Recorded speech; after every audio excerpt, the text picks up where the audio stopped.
একদমই না, প্রত্যাশিত ছিল না। কারণ হচ্ছে যে আমরা যে অভিযোগগুলো আনা হয়েছে, যে ধারাগুলোতে হচ্ছে যে আমাকে ডাকা হয়েছে, সেই প্রত্যেকটাই ভিত্তিহীন অভিযোগ। কোথাও আমরা নির্যাতিতার নাম নিইনি, পরিচয় প্রকাশ করিনি। যেটা বরং করেছেন মাননীয় পুলিশ কমিশনার সাহেব এবং হচ্ছে যে সন্দীপ ঘোষ, আপনারা দেখেছেন অন ক্যামেরা, এবং আরও অনেক উচ্চ পদাধিকারী মানুষ যেটা করেছেন। তাদের ডাকা হলো না, অথচ আমাদের ডাকা হলো। আমাকে ডাকা হলো কেন জানি না। দ্বিতীয় যেটা ওনারা বলেছেন যে আইটি অ্যাক্টের অনেকগুলো ধারা বলেছেন, যেটা হচ্ছে যে যেখানে বিভ্রান্তি হচ্ছে, লোককে নাকি প্ররোচনা দিয়েছে। আমার বক্তব্য, কোনো প্ররোচনামূলক বক্তব্য আমরা রাখিনি। যা সত্য সেটাই করেছি। এবং আমি মানে ব্যক্তি মানুষ হিসাবে বলিনি, যা বলেছি সেটা হচ্ছে যে আমার সংগঠনের প্রতিনিধি হিসাবে, joint platform of doctors West Bengal, তার প্রতিনিধি হিসাবে, এবং সর্বভারতীয় ক্ষেত্রে আপনারা জানেন যে all India federation of government doctors association, আমি তার অ্যাডিশনাল জেনারেল সেক্রেটারি ন্যাশনাল লেভেলে। সেটার পক্ষ থেকে আমি অল ইন্ডিয়া মিডিয়াতে, ন্যাশনাল মিডিয়াতে কথা বলেছি।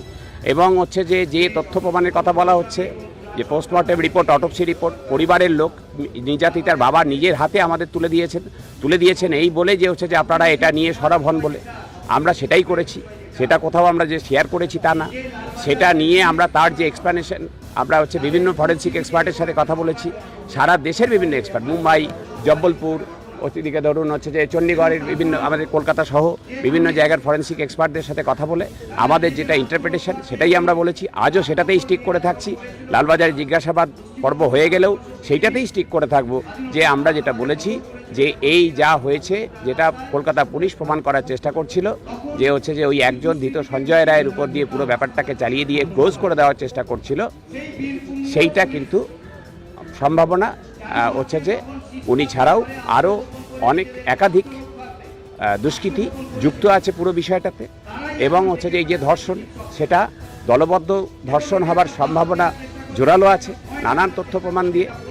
অটোপসি রিপোর্ট, তার আগে পরে ঘটনা, যা যা আমাদের পরিবারের লোক জানিয়েছেন, এই সমস্তটা দিয়ে আজকে জানেন আপনারা যে পুলিশ হচ্ছে যে ব্যর্থ বলে হাইকোর্ট বলেছেন।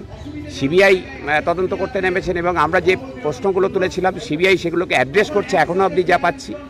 ফলে হচ্ছে যে এই যে তিলোত্তমার সুবিচার পাবার জন্য যা যা করার আমরা তাই করব। আমাদের কণ্ঠরোধ কোনোভাবে করা যাবে না, আমাদের ভয় দেখানো যাবে না।